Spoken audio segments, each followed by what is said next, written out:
Man. Boy, niggas crazy as hell. Boy, niggas funny as hell, boy. Hell nah. That shit too. Nigga, I ended the stream and realized I forgot the whole other second part of the stream.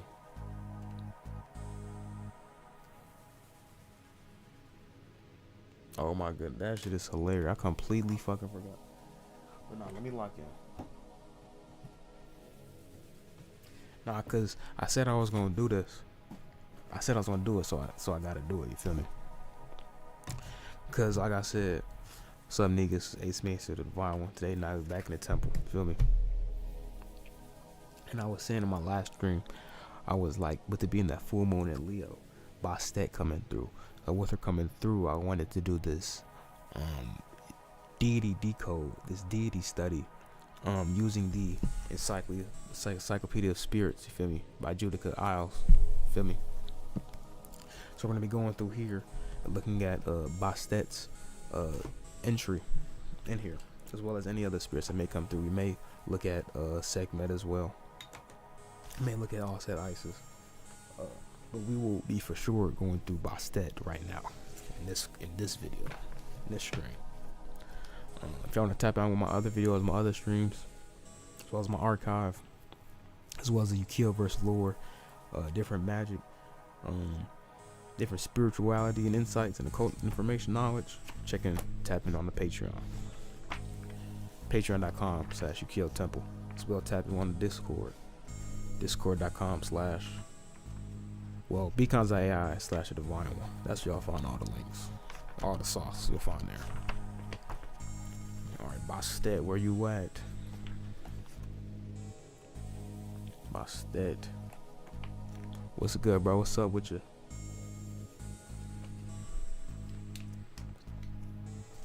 Alright, Bastet. Let's say Bagala movie? I know they have Bagalamuki in here. Okay. Bagalamuki coming through.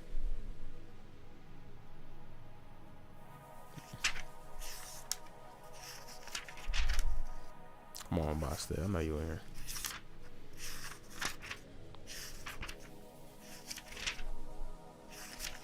There she is.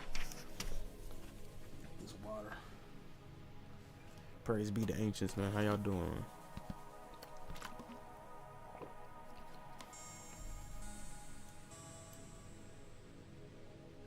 Oh, you said you sis? Oh, what's happening, sis? Peace be goddess. Oh shit, that's right as hell. But nah, let's get into this Bastet decode. So like I was saying earlier, Bastet, before I get into actually decode this, in my own journey, you feel me? Bastet, our relationship developed over the years. We're with her for some time now. Over time, she has been putting onto the aspects of understanding the goddess mysteries, as well as the aspects of working with the moon in that sense. In the moon, the feminine energy, as well. The moon, the feminine energy, as well as the esoteric and metaphysical implications of such, you feel me? Because as the time of this recording, at the time of this stream, we recently just had a full moon in Cancer, you feel me? And full moon in Cancer, Cancer being its home sign, home planet, association being the moon. And dealing in that feminine energy, that water element, the Cancer energy, that motherly nurturing energy, emotional empathy, you feel me? So that's one aspect to it in the sidereal sense, but as well in the tropical sense going on right now. We have the full moon in Leo, which you see the Leo, the lioness, the lion, the lioness. So thus here we have Bastet, which here we are grounding that energy now. So like I said, she pretty much through my journey with her, she has put me onto the mysteries of the occult, the goddess, the moon, and different other aspects as well, because she's also a goddess of like a pleasure, you feel me, and coming to terms, coming into gnosis of your own pleasure, you feel me, allowing yourself to pleasure, being open to pleasure, you feel me. You don't have to suffer, pretty much. You don't have to suffer. You don't have to suffer. You don't have to suffer. So let me get into it though. Bastet, mistress of the oracle, great conjuress of the casket. So from that written alone, mistress of the oracle, that tells me about, all right, so that's like consort, to partner to the oracle, the diviner, the seer, great conjuress of the casket. That sounds like necromancy if I've ever heard it. Of the casket, conjuress, necromancy, dealing with working with spirits of the dead, magic of working with the dead. That's just from those two lines. But let me keep going. Origin, Egypt, Bastet, great cat goddess, has dominion over sex, fertility, marriage, magic, music, childbirth, prosperity, joy, dance, and healing. In short, the pleasures of life. She protects humans against infertility, dangers of childbirth, evil spirits, illness, and bodily injuries, especially those caused by venomous creatures. The tomb inscription says Bastet bestows life, prosperity, and health every day, and long life and a beautiful old age. Essential goddess, essential spirit to work with, truly. And she does what it says. she does what it says. But it's more than that. It's much deeper. Bastet offers special protection to women and children and serves as a matron of magicians and healers. Her cult began in the Nile Delta swamps. The earliest known portrait of Bastet dates to circa 30,000 BCE. Damn, she's a 5,000-year-old goddess, at least. By about 950 BCE, she was worshipped throughout Egypt. See something real quick. Are we good? I think we good. Turn this down. I think we good. Okay. My fault. By about 950 BCE, she was worshipped throughout Egypt. For a while, she was the most popular goddess in the kingdom. Her veneration reached its zenith, its peak, during the reign of Osirkon II, 874-853 BCE. When a major temple was erected at her cult city,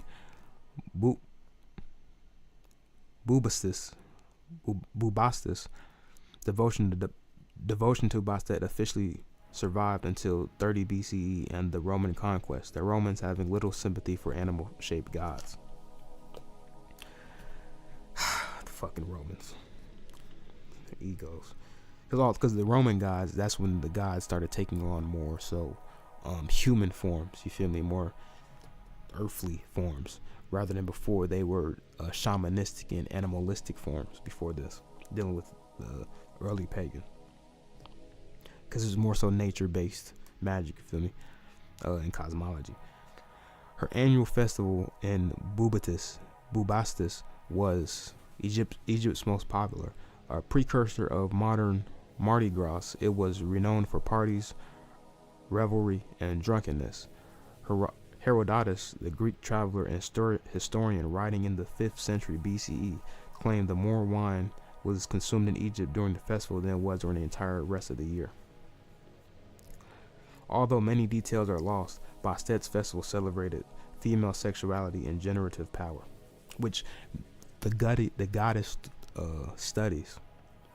The ancient religions, the ancient matriarchal systems, you feel me, that were all about procreation. That's why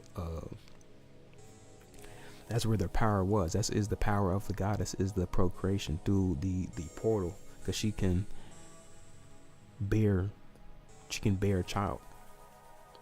She can hold and create life, you feel me? So that's what the whole goddess worship, the whole goddess religions and cults back in the day was all about, was that procreation. It's also why so you got to question that, why did with the orthodox religions of today, of Christianity, Islam, Judaism, they kind of, or they do really, shut down that feminine energy. You feel me? And that's all a control thing. It's a against creation. It's more so a control game, the patriarchal game. As I go on, excuse me. I'm at.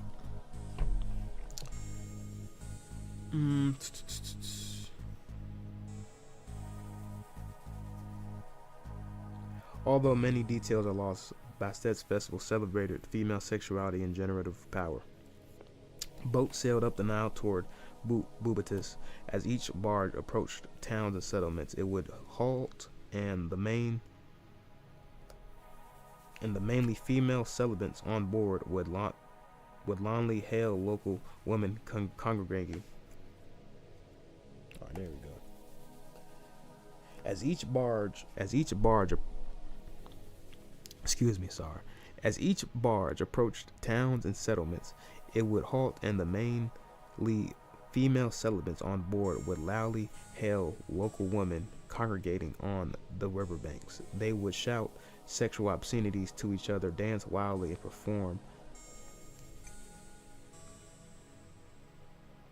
anasuromai, the ritual act of lifting up the skirts to expose the vulva, associated with laughter, healing, and defiance of grief.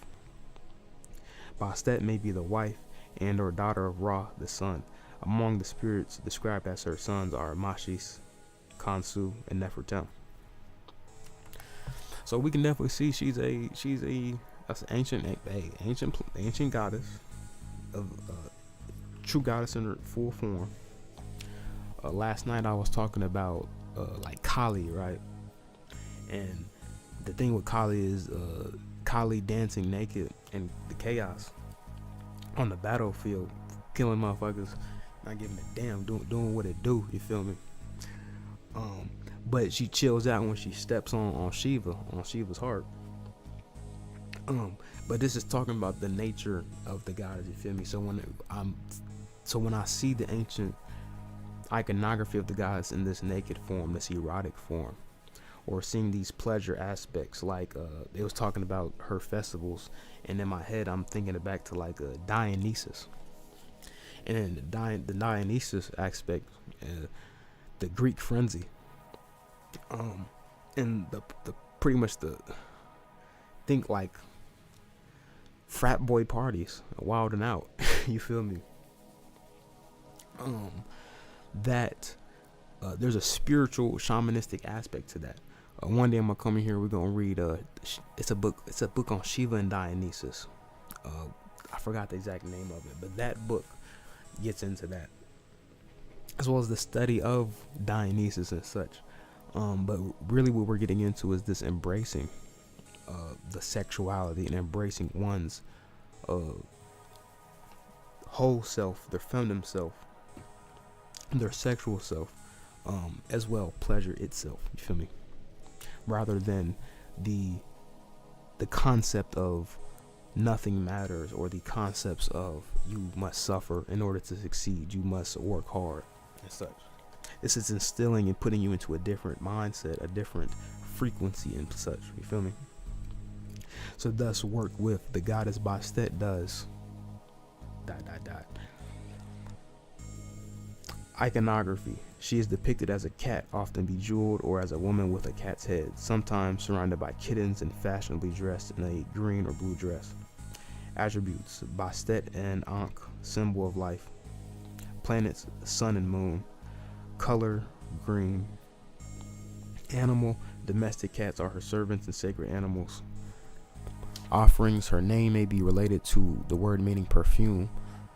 Ancient Egyptian perfume was typically in the form of a salve. Offer her precious cream perfumes or offerings that benefit her sacred animal, cats.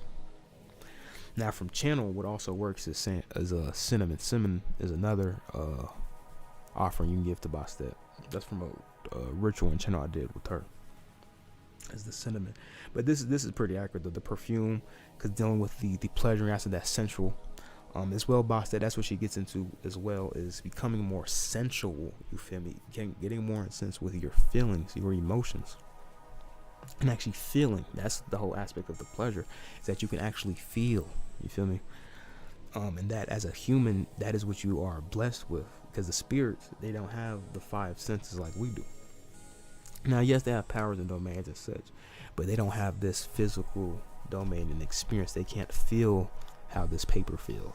You feel me? In other aspects. But interesting, planet, sun, and the moon. And that's about right though. Cause like I was telling y'all, she was putting me on the moon magic and such. But as well, over time on my other stream, I was talking about how the spirit has been putting me on this play of trading or investing in the precious metals. Sun and moon are related to gold and silver. You feel me? So that's where I've been learning trading and learning the finances through those two metals, those two planets. So yeah, man. Shout out Bastet though, man. Shout out the goddess. I'm probably gonna drop this video. Y'all probably seeing this on Friday the 13th. So I think, yeah, because the way February is lined up, like I said, I'm recording this on the 2nd. It's a Monday. So next Friday, right, I'm gonna put this out, the actual video. Next Friday is gonna be Friday the 13th. And why that's significant is because the whole thing of Friday the 13th is that's supposed to be a day of being unlucky or such. Or there's all this bad juju associated with that date. And I want y'all to understand that's a whole game on discrediting the goddess. You feel me? That's the whole point of that. I have there's a article on my Patreon right now up there for free. Y'all will see it in the description of this video. Or y'all can go on my Patreon right now and find it. But you can find a TX entry, which is a spirit entry article on Bastet, but you'll also find an article on Friday the 13th. You feel me? Let me see if I can pull that up right now. No cap. Because this article right here, this gnosis, sauce, bruh. You really start to understand and see the game with that date and how it aligns up, because what was that date originally before? You feel me? Why Friday the 13th? Why did they cast that date? Why did they put Brad Juju on that date? And the last Friday the 13th, I had did this article and Bastet was coming through. So in her coming through, back then, I'm gonna come back now this Friday the 13th and put out this video. You feel me? In this article. Let me read the article to y'all though. TX04, Friday the 13th. A deep dive into historical and spiritual origins of one of the world's most persistent superstitions. Today marks another Friday the 13th, a date that sends shivers down spines and empties airplane seats worldwide. But what if everything you've been told about this unlucky day is actually a carefully constructed inversion of something far more sacred? What if Friday the 13th was once a day of divine feminine power, systematically demonized by rising patriarchal religious structures? Make sure y'all can see the screen real quick. Make sure y'all can still the music too, right? Y'all can't hear the music? Ain't that so? Hold on. Let's see something. Trans music. 1 second.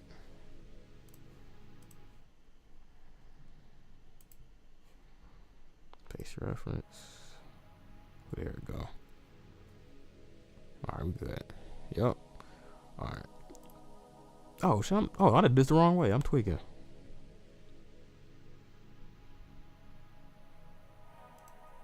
There we go. That's what I wanted. Alright. Friday the 13th. Feel me? And this is the Bastet art I had made last time coming through. Where was that? Like I said, but yeah, what if Friday 13th was once a day of divine feminine power systematically demonized by rising patriarchal religious structures? The truth behind Friday the 13th reveals one of history's most successful propaganda campaigns, a deliberate erasure of goddess worship, lunar wisdom, and feminine sacred practices that has persisted for over a millennium. The academic origins. When did the fear begin? Historians and folklorists have long struggled to pinpoint exactly when Friday the 13th became associated with bad luck. The first written references to Friday the 13th and its association with bad luck appeared in the 19th century France, with an article published in 1834 in the French literary magazine Revue de Paris. However, the individual elements, both Friday and the number 13, have much deeper and more complex histories. Friday is not considered unlucky in Judaism, Islam, Hinduism, or most other religions, or in most countries where the majority religion is not Christianity. This comes from because Friday is astrologically deals with the Venus and the planet Venus. Planet Venus being Isis, all set, the goddess. You feel me? Dealing with the luxuries of life, the pleasures of life, the beauty of life. You feel me? That is Venus. So the commonly cited explanation involves Judas being the 13th guest at the Last Supper, though scholars note that neither the order of the guest's arrival nor their seating arrangement is mentioned in the Bible, so there's no obvious tension with Judas's 13th. Other theories point to the arrest of the Knights Templar on Friday, October 13th, 1307, though experts agree that the true origins remain murky. Feel me? So, but to understand the real story behind Friday the 13th, we need to look beyond Christian narratives and examine what these elements originally represented. So yeah, like Judas, 13th disciple and shit. Really, because there was 12 disciples, right? And Jesus being the 13th. But Judas as that betrayal, you feel me? That's where that comes from. Friday, the day of Venus, goddess of love and power. The very name Friday reveals its sacred feminine origins. Venus became identified with the Germanic goddess Frio, giving rise to the loan translation Friday for Dies Veneris, literally the day of Venus. There's also aspects of like Freya, you feel me, in the Norse. Fridays are ruled by Venus, the planet of love, beauty, and abundance, and linked to Freya, the Norse goddess of fertility, magic, and sensuality. The ancient Roman culture, Venus was far more than a goddess of romantic love. She represented the life force itself, fertility, prosperity, victory, and the creative power that brings forth all existence. Venus was so important to Romans that they claimed her as their ancestress, with her son Aeneas being considered the founder of the Roman lineage. See, now that's crazy, Lord. But with this being life force itself, understand astrologically what's going on with Venus. You have the light of the sun hits Mercury, then goes through Venus, and then the image of Venus that I want to put in your head is the Pink Floyd album, or where I think that's Noon's prism, where it's the white beam that goes into the triangle, into the prism, and it comes back as multiple rays in different colors. That's what Venus is doing. That is Venus. So understand that's also what I mean when I was talking about the other day. I was like transcending the knowledge. You feel me? You have the knowledge itself, but then you have different languages that interpret the knowledge. You feel me? That are trying to convey the message. You feel me? Various tarot readers, various astrologers, you feel me, giving you their interpretation of the knowledge, the sun's light core coming through them, you feel me, as communicated through Mercury and then seen through the different lands and languages and mask of Venus, feel me. And that's what that is.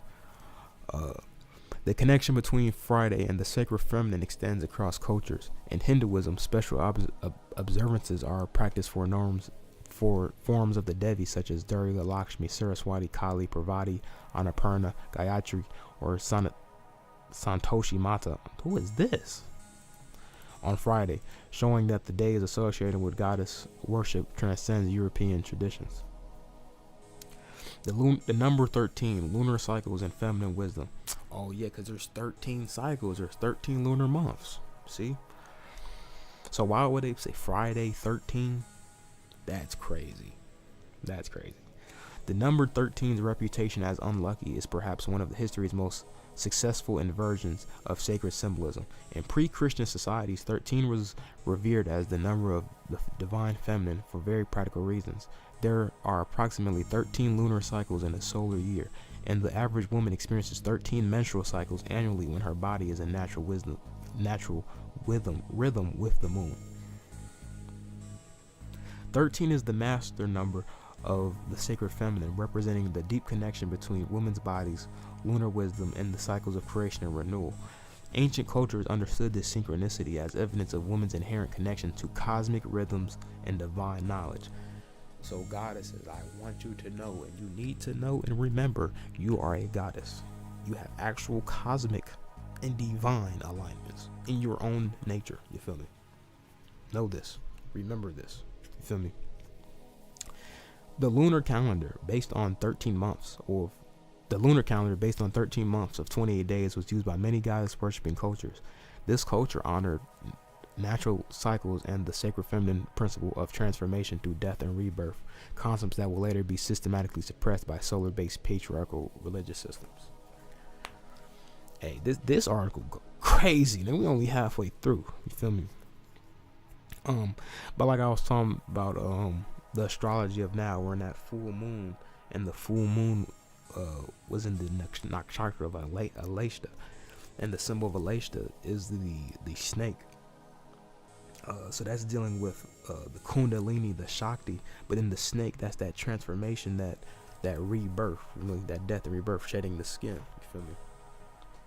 So it all lines up beautifully. Shout out to the goddess worship. The campaign of inversion, how sacred became sinister. The transformation of Friday the 13th from sacred to sinister wasn't accidental. It was part of a broader campaign to suppress goddess worship and feminine spiritual authority. As Christianity spread through Europe, it encountered deeply rooted pagan traditions centered around goddess reverence, lunar worship, and women's spiritual leadership. Because a lot of the pagan was based in the goddess, yes. Rather than simply banning these practices outright, which often proved impossible, early Christian authorities employed a more sophisticated strategy. Inversion. Sacred symbols were rebranded as evil, protective practices became superstitious, and goddess figures were transformed into demons or saints stripped of their original power. Thus you see Lilith. Feel me? Rather than simply banning these practices outright, or another spirit like Diana, who we decoded the other day. Rather than simply banning these practices outright, I already read that. The Roman word for Venus was Lucifera. The very same word co-opted by Christians do describe the devil. Because Venus is the morning star. You feel me? This is true light bringer LBA gnosis and knowledge here. You feel me? As we are here coming from the Light Bringers Association. Y'all know these streams are sponsored by Venus. You feel me? I just realized I can't even read the screen. That's why I just took it off. But this article was on Patreon, but I'm gonna keep reading though. The very same word co-opted by Christians to describe the devil. This wasn't coincidence, but deliberate appropriation. Lucifera was used almost as a suffix to many goddesses and sacred women's names. Diana, Lucifera, most famously, but also Mary Magdalene, who was sometimes referred to as Mary Lucifera. You feel me? You know, that Mary Magdalene, hey, that's going into that Gnostic text there. That Mary Magdalene, that ancient, oh yeah, we got some studying to do. We got some deities, some spirits to decode this month. You feel me? So, like I said earlier, like as we was going earlier, we had Bagalamukhi. We decoded Diana a couple days ago. We're gonna have that coming out. But seeing this here, it looks like we gotta look into the Mary Magdalene. Another spirit we gotta look into as well. All the Venus goddesses, all through February, coming soon. The pattern extends beyond individual figures to entire symbolic systems. Black cats, once sacred to the goddess Bastet and considered protectors and spirit guides, became associated with witchcraft and evil. Salt, a purifying agent in virtually all mystical traditions, became unlucky when spilled. That's crazy, because in magic, if you do like a salt circle, that's a very protective or purifying agent. Like that's this shit is hey. Broken mirrors, originally symbols of ego death and spiritual transformation, were reframed as harbingers of misfortune. Hey. The war on women's wisdom. The demonization of Friday the 13th was part of a larger assault on women's traditional roles as healers, spiritual leaders, and keepers of ancient wisdom. Women who practiced herbalism became witches. Midwives who understood the sacred nature of birth and death became targets of suspicion. Hey, shout out to midwives. Shout out my girl Ajaya Divine. Really putting that work, the doula work. Female spiritual leaders were either absorbed into restrictive religious orders or eliminated entirely.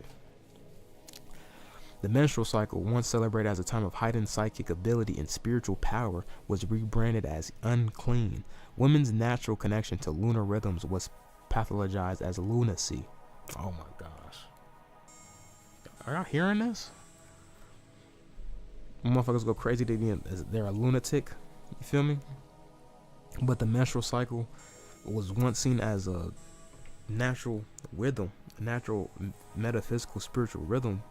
And then once a woman was able to come in tune with that, they were able to wield their heightened physical, their heightened psychic and spiritual power.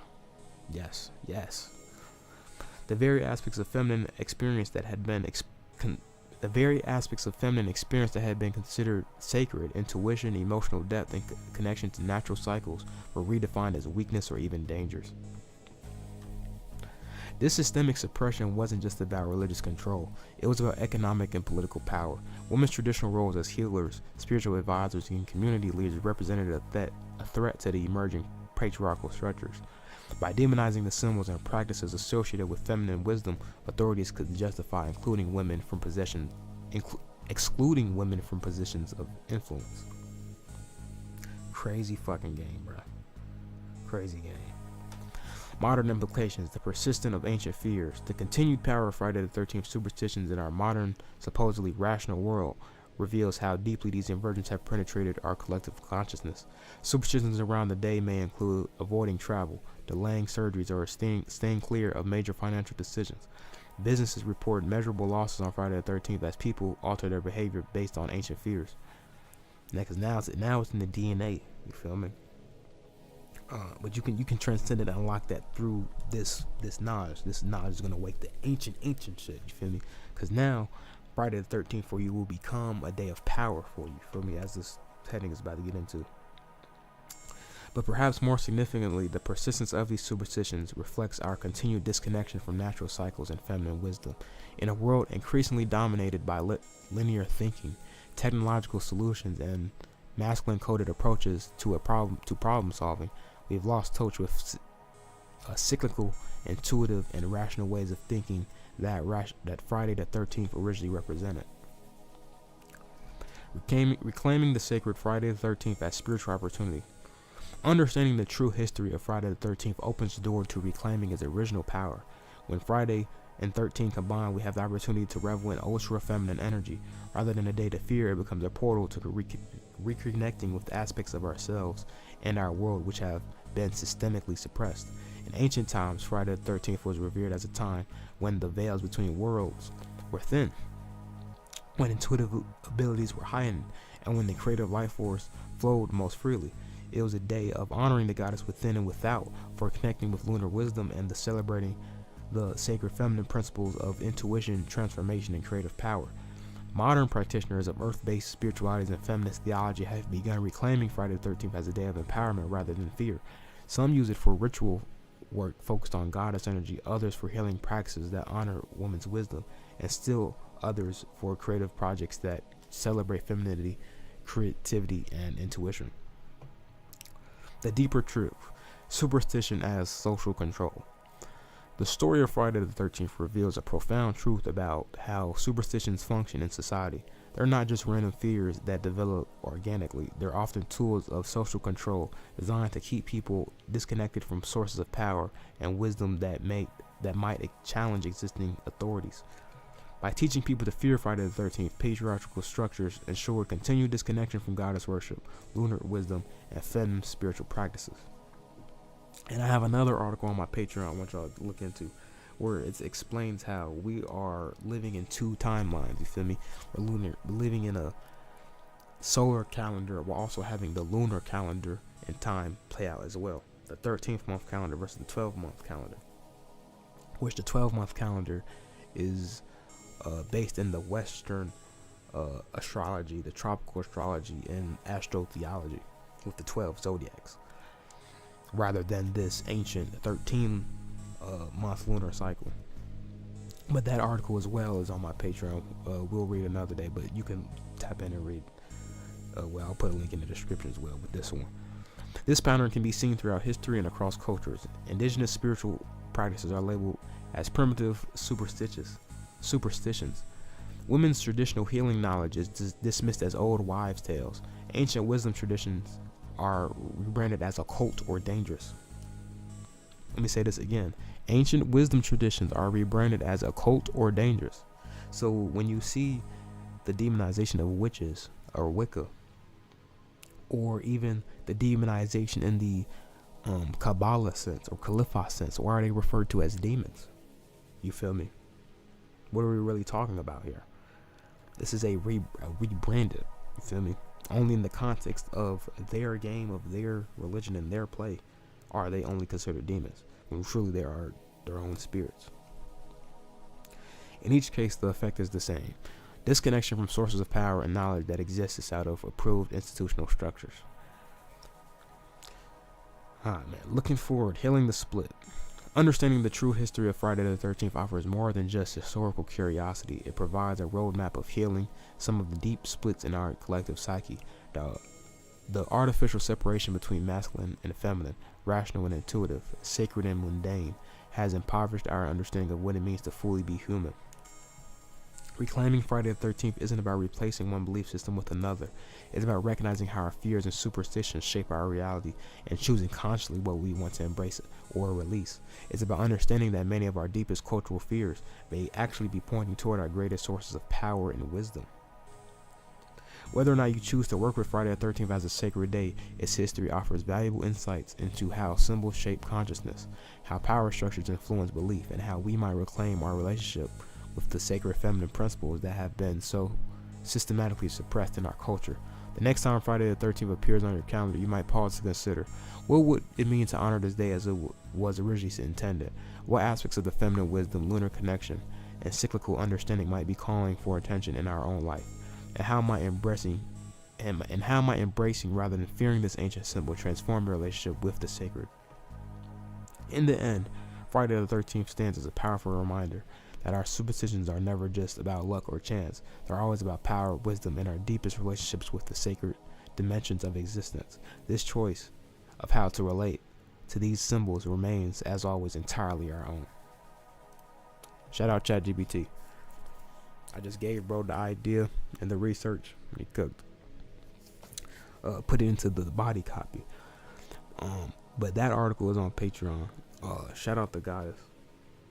And I'm pretty sure after listening to that, reading that, you should get it. I hope you get it. You feel me? Everything backwards with the Romans. Exactly. Everything's backwards with them. Everything's backwards. We're here to reverse that inversion. From the restoration of the goddess, the promotion of the goddess, the return of her. You feel me? So as we're going through these times, whatever may be going on in the Middle East, like in Iran, I remember I seen they had.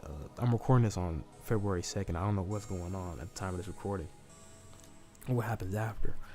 But I seen like they had changed their flag back to the what it was, but now it is the lion with the sword. They're going back to their goddess iconography as the goddess of that area of that time. In the ancient day was Ishtar Nana, Astarte, dealing with Sumeria, and that lion symbol reoccurring with the goddess. Here we have Bastet, as we're talking here, being the black cat as well. And she's daughter to Ra. I mean, she's sister to Sekhmet. So there's the lion. But as well, like with Durga has the lion as well in the Hinduism. So we see the return of the goddess, you feel me? These rise in precious metals, the rise of the price of silver. You feel me? The value in silver. The rise of the goddess, you feel me? And she's only going to keep and keep coming through more and more powerfully. As we're in this time of the goddess, the Kali Yuga, and this transitioning of the end, you feel me? But yeah, this is Ace Maceo, the Divine One, coming from UKIYO Temple, UKIYO Verse. And if you want to check out our other live streams, archives, the UKIYO Verse lore, tap in on the Patreon, as well as some of our free articles on the Patreon as well. You can tap in on our Discord, and all our other links, lore, music, so much, spiritual tools and such, resources, beacons at AI / the Divine One. Explore, seek, go further than this for your research and exploring the goddess, you feel me? You may find out even more, experience even more. Tap in with her, meditate with her on her name. You can pathwork to her. So much. But yeah, man, go beyond. Grateful. Thank you, Kyo, and thank you. Appreciate you. But I'm finna slide out of here though. I think that's it for today. But remember what I said. I said Bagwamuki. We gotta come back and decode Bagwamuki as well. Mary Magdalene. You feel me? But this whole month, I'm dropping a video every month. Dropping a video every day, if not a live stream. And pretty much just keep on with these deity studies, these deity decodes, decoding what's going on in the world, as well as just sharing and logging, journaling my own journey, whether it be in spirituality, culture, creativity, art, as well as the markets and trading as well, as we dive into that. So much in store. Make sure y'all here, like, subscribe, turn those post notifications to capture live stream. You gotta catch me when you can. But until next time, see.